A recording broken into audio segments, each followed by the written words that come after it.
K Nawaz, നിങ്ങൾ ഇന്ന് ഒട്ടേറെ പ്രധാനപ്പെട്ട സംശയങ്ങൾ പ്രകടിപ്പിച്ചിട്ടുണ്ട് ഈ സ്വകാര്യ സർവകലാശാലയുമായി ബന്ധപ്പെട്ട്, ക്വാളിറ്റി ചെക്കിങ്ങുമായി ബന്ധപ്പെട്ട്, അതിൻ്റെ സംവരണവുമായി ബന്ധപ്പെട്ടുകൊണ്ട് സാമൂഹ്യ നീതി വിഷയമടക്കം നിങ്ങൾ ആശങ്ക പ്രകടിപ്പിച്ചിട്ടുണ്ട്.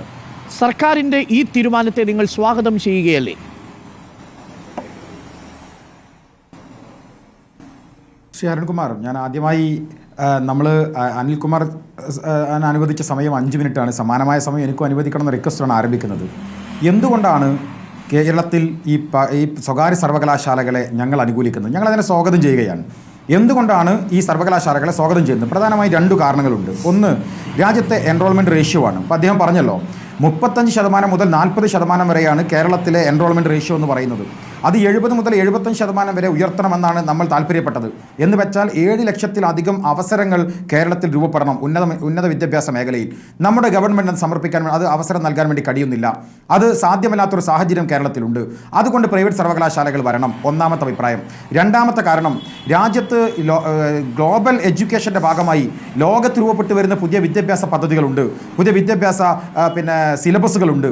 ആ സിലബസും നമ്മുടെ സിലബസും തമ്മിൽ അജഗജാന്തരമായ വ്യത്യാസങ്ങളുണ്ട്. നമുക്കറിയാം ChatGPTയുടെ കടന്നുവരവ്, AI ടെക്നോളജിയുടെ കടന്നുവരവ്, അത് ഏറ്റവും അവസാനം അമേരിക്കൻ സെൻട്രിക് ആയിട്ട് ഓപ്പൺ AI ഒക്കെ വന്ന സമയത്ത് നമ്മൾ അത്ഭുതപ്പെട്ട് നിൽക്കുമ്പോഴാണ് അതിനേക്കാൾ അഡ്വാൻസ്ഡായി ഡീപ് സീക്ക് ചൈന സെൻട്രിക്കായി വരുന്നു എന്ന് ലോകത്ത് വലിയ ചർച്ച നടത്തുമ്പോൾ നമ്മുടെ ഈ സർവകലാശാലയിൽ എവിടെയെങ്കിലും ഒരു AI സബ്ജക്റ്റ് പഠിപ്പിക്കുന്നില്ല, ഒരു സിലബസിലില്ല എന്നത് അത്ഭുതത്തോടു കൂടി നമ്മൾ കാണുകയാണ്.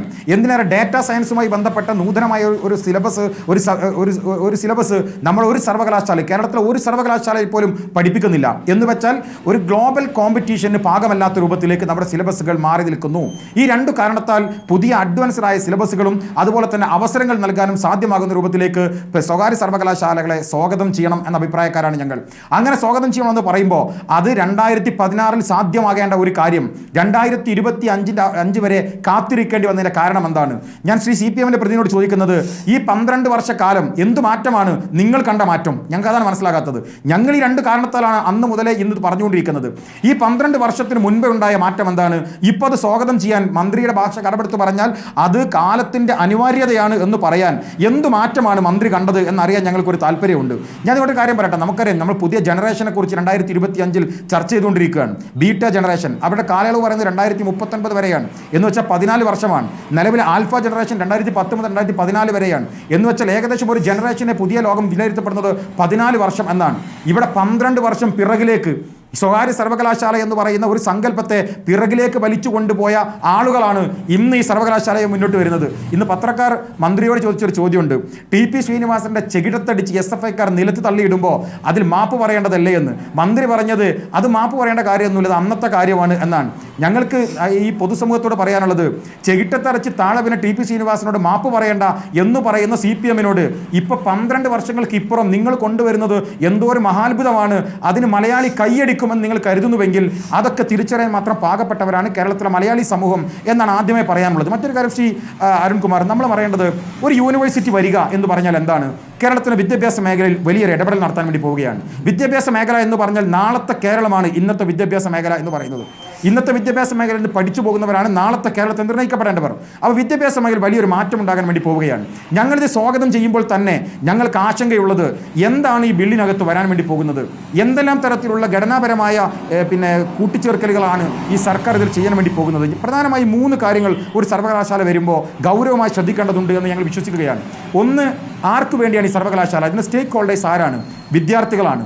വിദ്യാർത്ഥികളുടെ അവകാശങ്ങളും അവരുടെ ഗ്രീവൻസുമായി ബന്ധപ്പെട്ട് സംവിധാനങ്ങളുണ്ടോ? നിലവിൽ ലഭ്യമായ വിവരങ്ങൾ അനുസരിച്ച് അവിടെ യൂണിയൻ സംവിധാനമുണ്ട്, അതിനാവശ്യമായ അതോറിറ്റികൾ രൂപപ്പെടുത്തുന്നുണ്ട് എന്നാണ് പറയുന്നത്. സ്വാഗതാർഹമാണ്. രണ്ടാമത്തെ ഒരു കാര്യം, ഈ വിദ്യാർത്ഥികൾക്ക് നൽകുന്ന സേവനം, വിദ്യാഭ്യാസം, അതെന്താണ് എന്നതാണ്. അതുമായി ബന്ധപ്പെട്ട് സംസ്ഥാന സർക്കാരിന് ഒരു ഇടപെടൽ സാധ്യതയും ഈ ബില്ലിനകത്തില്ല എന്നാണ് ഞങ്ങൾ മനസ്സിലാക്കുന്നത്. എന്തു സിലബസാണ് പഠിപ്പിക്കേണ്ടത്? സിലബസിന്റെ ഏതെല്ലാം ഭാഗങ്ങളാണ് പഠിപ്പിക്കേണ്ടത്? എന്താണ് കേരളത്തിലെ നിലവിലെ സിലബസ്? UGCയുടെ ഫ്രെയിംവർക്കിനുള്ളിൽ തന്നെ വേണം. അല്ല, ഞാൻ പറഞ്ഞോട്ടെ, UGCയുടെ ഞാൻ പറയാം, കേരളത്തിൽ ഓട്ടോണമസ് യൂണിവേഴ്സിറ്റികൾ ഉണ്ടാകുമ്പോൾ നമ്മുടെ ഗവൺമെന്റ് പറഞ്ഞിരുന്നത് 20% മാത്രമേ സർവകലാശാല സിലബസിൽ നിന്ന് മാറ്റമുണ്ടാകാൻ പാടുള്ളൂ എന്ന് നമ്മൾ നിർദ്ദേശം വെച്ചിരുന്നു. പക്ഷേ ആ നിർദ്ദേശം പാകെ തള്ളിക്കൊണ്ടാണ് നിലവിലുള്ള കോളേജുകളൊക്കെ മുന്നോട്ട് പോകുന്നത്. എന്ന പോലെ ഇതിൻ്റെ ക്വാളിറ്റി എൻഷുർ ചെയ്യാൻ എന്ത് സംവിധാനമാണുള്ളത് എന്നതാണ് രണ്ടാമത്തെ കാര്യം. മൂന്നാമത്തെ ഒരു കാര്യം, ഏറ്റവും സുപ്രധാനമായി ഞങ്ങൾ കാണുന്നത് ഇതിൻ്റെ മോട്ടീവ് എന്താണ്. ഗവൺമെൻറ് ഒരു സർവകലാശാല ഉണ്ടാക്കുമ്പോൾ അതിൻ്റെ മോട്ടോ എന്താണ്, അതിൻ്റെ മോട്ടീവ് എന്താണ്? അതിൻ്റെ മോട്ടീവ് എന്ന് പറയുന്നത് സാമൂഹിക നീതിയിൽ ഒരു വിദ്യാഭ്യാസം ഉയർന്നു വരണം എന്നതാണല്ലോ. എന്നാൽ ഒരു പ്രൈവറ്റ് സ്ഥാപനം കേരളത്തിലേക്ക് കോടിക്കണക്കിന് രൂപ ഇൻവെസ്റ്റ് ചെയ്യുമ്പോൾ അവരുടെ താല്പര്യം എന്താണ്? ആ ഇൻവെസ്റ്റ്മെൻറ്റ് ഞങ്ങൾക്ക് റിട്ടേൺ ലഭ്യമാകണം, ഞങ്ങൾക്ക് ലാഭം ലഭ്യമാകണം. ആ ലാഭം, യൂണിവേഴ്സിറ്റികളിൽ നിന്ന് ലാഭം കിട്ടാൻ കഴിയുന്ന ഏക മാർഗ്ഗം എന്താണ്? അത് ഫീസാണ്. ഇവിടെ ഒരു ഫീസ് റെഗുലേറ്ററി അതോറിറ്റി ഈ ഗവൺമെൻറ് മുന്നോട്ട് വെച്ചിട്ടുണ്ടോ? ഇവരുടെ ബില്ലിനകത്തുണ്ടോ? നിലവിൽ ലഭ്യമായ വിവരങ്ങൾ അനുസരിച്ച് അങ്ങനെ ഒന്നും ഇല്ല എന്നാണ് ഞങ്ങൾക്ക് ബോധ്യപ്പെടുന്നത്. അപ്പോൾ ഫീസ് റെഗുലേറ്ററി കമ്മിറ്റി ഇല്ല എന്ന് പറയുന്നത് ഇത് വലിയ അപകടത്തിലേക്ക് കൊണ്ടുപോകും. സമ്പന്നമാകുന്ന ഒരു വിദ്യാഭ്യാസം ഈ സർക്കാരിന്റെ ഈ അപൂർണതയിൽ നിന്ന് എന്ന് പറയുന്നുണ്ട് നവാസ്. അല്ല, തീർച്ചയായും ഞാൻ സ്വാഗതം ചെയ്യുന്നു. അത് 2013 പിന്നെ പാസ്സാക്കിയിട്ടുള്ള UGCയുടെ ഗൈഡ് ലൈനിൻ്റെ ഭാഗമായി അതിൽ നിർദ്ദേശിക്കപ്പെടുന്ന ഒരു നിർദ്ദേശത്തെ ഈ ഗവൺമെൻറ് അംഗീകരിച്ചിരിക്കുന്നു എന്നതിനപ്പുറത്തേക്ക് മറ്റൊന്നും ഉണ്ടായിട്ടില്ലല്ലോ. ഞങ്ങൾ പറയുന്നത് ഫീസ് റെഗുലേറ്ററി കമ്മിറ്റി വേണ്ടേ? നമ്മുടെ മെഡിക്കൽ മേഖലയിൽ, നമ്മുടെ എഞ്ചിനീയറിംഗ് മേഖലയിൽ അങ്ങനെ റെഗുലേഷൻ കമ്മിറ്റി ഇല്ലേ? എത്ര രൂപയാണ് ഫീസ് വാങ്ങേണ്ടത് എന്നതിനെക്കുറിച്ച് കൃത്യമായ നിർദ്ദേശങ്ങൾ നമ്മൾ നൽകിയിട്ടില്ലേ? ഇങ്ങനെ ഒരു ബില്ല് വരുമ്പോൾ അവിടെ ഫീസ് റെഗുലേഷൻ കമ്മിറ്റി കൃത്യമായി ഉണ്ടാകേണ്ടതല്ലേ? അപ്പോൾ അതില്ലാതിരുന്നാൽ എന്ത് സംഭവിക്കും? സമ്പന്നർ മാത്രം വാഴുന്ന ഒരു വിദ്യാഭ്യാസ മേഖല കേരളത്തിൽ രൂപപ്പെട്ടു വരും. അത് ഗുണകരമാണ് എന്ന് ശ്രീ അരുൺകുമാർ നമുക്ക് അംഗീകരിക്കാൻ വേണ്ടി കഴിയുമോ?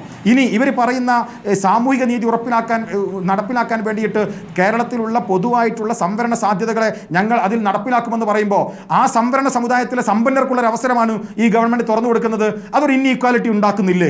നിങ്ങൾ ആലോചിക്ക്, അത് ഇൻഈക്വാലിറ്റി ഉണ്ടാക്കുന്നുണ്ട് എന്ന വാദമാണ് ഞങ്ങൾക്കുള്ളത്. അതുകൊണ്ട് ഇതിൽ പ്രകടമായ മാറ്റങ്ങൾ ഉണ്ടാകണം. പ്രിയപ്പെട്ട അനിൽകുമാർ ചേട്ടൻ ഇവിടെ പറഞ്ഞൊരു കാര്യമുണ്ട്. ശ്രീ അനിൽകുമാർ പറഞ്ഞത് ഞങ്ങൾ എല്ലാവിധത്തിലും പ്രിക്കോഷനും എടുത്തു വന്നാണ്. 2016 ഐക്യജനാധിപത്യ മുന്നണി ശ്രീമൻ ഉമ്മൻചാണ്ടി മുഖ്യമന്ത്രിയാകുമ്പോൾ, ശ്രീ PK അബ്ദുൾ വിദ്യാഭ്യാസ മന്ത്രിയാകുമ്പോൾ ഇങ്ങനെ ഒരു നിലപാട് മുന്നോട്ട് വെക്കുമ്പോൾ ഒരു സർക്കാർ എന്ന രീതിയിൽ ആ സർക്കാരിന് ചെയ്യാവുന്ന എല്ലാ കാര്യങ്ങളും ചെയ്തില്ലേ? രണ്ട് സർവകലാശാലകൾ ആ കാലത്ത് പുതുതായി കൊണ്ടുവന്നു. എല്ലാ നിയോജക മണ്ഡലത്തിലും കോളേജുകൾ കൊണ്ടുവന്നു.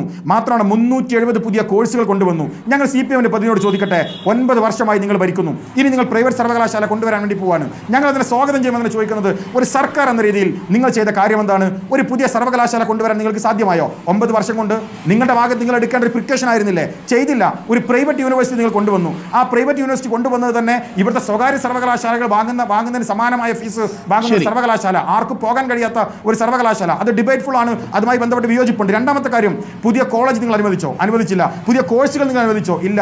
പ്രിൻസിപ്പൽമാരില്ലാത്ത കോളേജുകൾ എന്ന് റിപ്പോർട്ടർ ചാനൽ ഉൾപ്പെടെ വാർത്ത കൊടുക്കേണ്ടി വന്നില്ല. ഏറ്റവും സുപ്രധാനമായ കാര്യം, ഈ കഴിഞ്ഞ ദിവസം ബജറ്റ് അവതരിപ്പിച്ചു. 2025 അവസാനത്തെ ഈ സർക്കാരിന്റെ ബജറ്റ്.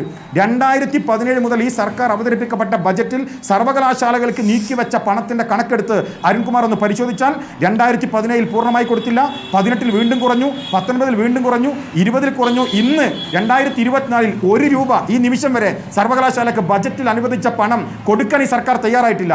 അപ്പോൾ ഒരു സർക്കാരിന്റെ ഭാഗത്ത് നിന്ന് എടുക്കേണ്ട ഒരു തരത്തിലുള്ള മുൻകരുതലുകളും എടുക്കാതെ, പ്രിക്കോഷനും എടുക്കാതെ, പ്രൈവറ്റ് സർവകലാശാല എന്ന് പറയുന്ന ഒരു സംവിധാനത്തിന് ഫീസുമായി ബന്ധപ്പെട്ട റെഗുലേറ്ററി കമ്മിറ്റി പോലും ഇല്ലാതെ തുറന്നു കൊടുക്കുക എന്ന് പറയുന്ന സമീപനത്തിൽ സർക്കാർ പുനഃപരിശോധനയ്ക്ക് തയ്യാറാകണം. സ്വാഗതം ചെയ്യുമ്പോൾ